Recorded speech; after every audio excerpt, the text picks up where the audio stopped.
Здравейте! Днес ще ви покажем Mercedes CLK 320 от 2003 година. Това е втората генерация на модела, предлагала се като купе и като кабриолет.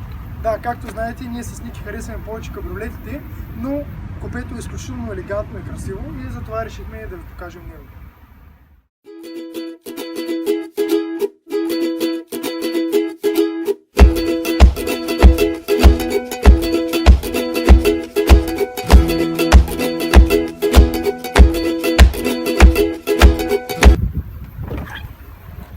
Нещо, на което много искам да наблегна, е това, че всъщност автомобила няма колонка по средата, имате този изчистен и хубав силует и както повечето CLK газари винаги карат с пъсначе стъкла, дори и в голямата жега.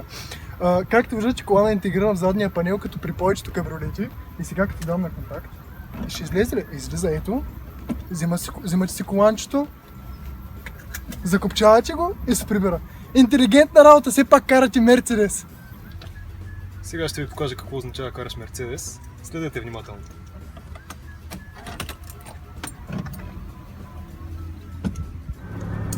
Колата има някои модификации и сега ще ви покажа любимата ми от тях.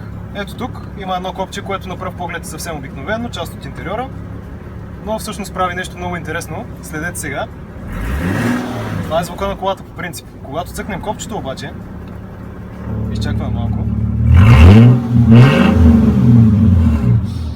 Ето това е хубава модификация, не е да си сложите надпис 63 AMG на капака на SLK 200 компресор или същия надпис тук на airbag на пътника с лепило рила, естествено. Понеже сме газари и караме Мерцедес, не искаме да си отваряме багажника отзад от дръжката, да си цапаме ръцете, ами натискаме, разбира се, копчето на ключа. Багажника се отваря и веднага на видно място е триъгълника. Ако авари ръчи, да ви е на бързо удобно място, германецът се е погрижил. Виждате двете дръжки, които освобождават задните седалки, за да може да натоварите повече багаж. И всъщност за спортно купе, Grand Touring купе, има предостатъчно място да се натоварите каквото решите и да заминете на море, примерно, или планина.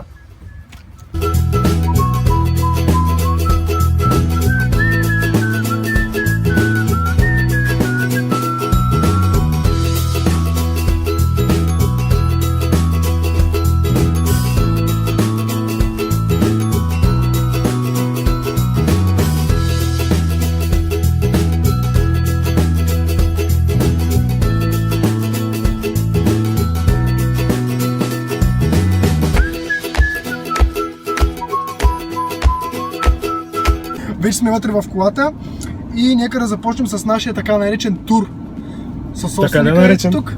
Така наречен тур със собственика ето тук. Ще поговорим малко повече за автомобила, ще ни каже някои други неща и ние ще ви кажем някои други неща. Винаги слагайте колана дори на задната седалка. Да, това е много важно. Така, нека да започна аз отзад напред. Седна съм отзад, зад шофьора. Мога да кажа, че за купе е удобно. Има предостатъчно място, имате подлакътник, разбира се, с стойки за чашки. Също така имате штора отзад.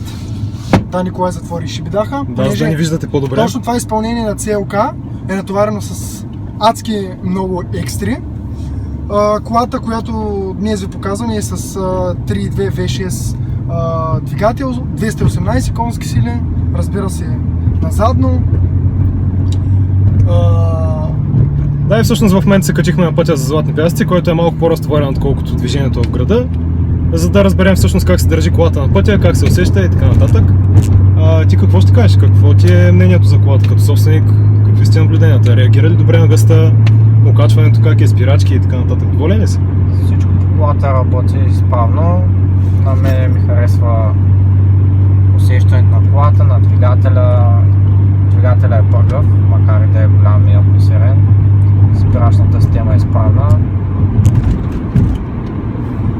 Какво друго да кажа? Волана е L. Също така и подаването на гъста. И то също е L, което е малко странно за нови шофьори, тъй като не усещаш точно какво се случва. Всъщност е с електрически усилвател. Да, всичко е с електрически усилател, да. Ага, като на по-новите коли? Да. Въпреки че колата е 2003, нали? Но всъщност в момента имам възможност, вместо да следя пътя, да разгледам интериора, който е много добре сглобен от качествени материали. това как кара. Материалите са много качествени, колата е пълна с екстри. Тук ще включим интериори кадри на интериора. Също искам да вметна, че Да чуем Чефо. при добра поддръжка този автомобил наистина няма да ви създава някакви сериозни проблеми, но не забравяйте, че тук поддръжката е скъпа и наистина трябва да имате финанси, за да може да поддържате този автомобил. При някои автомобили се срещат проблеми в окачването, в смисъл такъв разбити шарнири и други, но това е при моделите, които са снижени и с по-големи джанти, както този тук, но все пак нали, трябва да сме газари и колата да има все пак по-добра визия. Иначе цялостно автомобилът е много добре направен и ако имате бюджет за поддръжка, това е вашата кола. Ами да, сега се шегувахме с Чефо, че всъщност тръгнахме да сравняваме поред някаква причина колата с Audi S3, на което правихме ревю преди време. И просто няма никаква база за сравнение, това е много класи нагоре, все пак Mercedes, няма какво да обсъждаме. Това е GT купе, Да. пак Gran Turismo купе за дълги пътувания, комфортно, приятно, с екстри, добре обешумено. Ето, както ви казах по-рано, няма колонка по средата, но колата е изключително тиха, обешумена. Да, за разлика от някои други кабриолети. И между другото, въпреки че е снижена, за мен поне колата вози много приятно, комфортно и в комбинация с това, че е много добре шумоизолирана, както нали, всички Мерцедеси. Просто пътуването е много комфортно, приятно и може да се пътувате цял ден в колата. Да, а всъщност колата е на базата на E-класа, а цялата Да, техника, т.е. електроники, част от интериора и така нататък, всичко е от C-класа. Т.е. действително на времето плащате си за C-класа, а всъщност си купувате E-класа или някакъв среден мелес с извинение. Затова много от хората не са били доволни поради този факт. Затова тази кола все пак на 2009 година е спрят от производство. Точно така. Тогава излиза новия модел всъщност. Да, тогава е за новия модел, който е истинска E-класа. Чефо, всъщност какво можеш да кажеш за двигателите на колата? Това мога да кажа за двигателите на колата. Какви са двигателите на колата? Ами най-слабия се при предлага? фейслифт, т.е. при този модел, най-слабия е генерация. 2000 кубика компресор и оттам нататък вече растат нагоре, като знаете най-топ изпълнението AMG, което е 6 и колко беше? И 3? 63 по документи. 63 по документи. Да, има вариант CLK 55 AMG, който е малко по-малкия мотор, но все пак трите букви, нали, съвсем различен автомобил, но там и цената е различна. Това, Да. в което се возим в момента е CLK 320, което ще рече, че двигателя е 6 цилиндров, бензинов, атмосферен, с 200 цилиндър беше? Да? Точно така.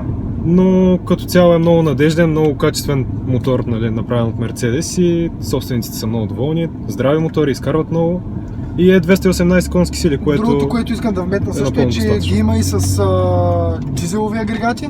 Да, дизелови агрегати бяха, нали? Да. Единия беше 2000 кубика.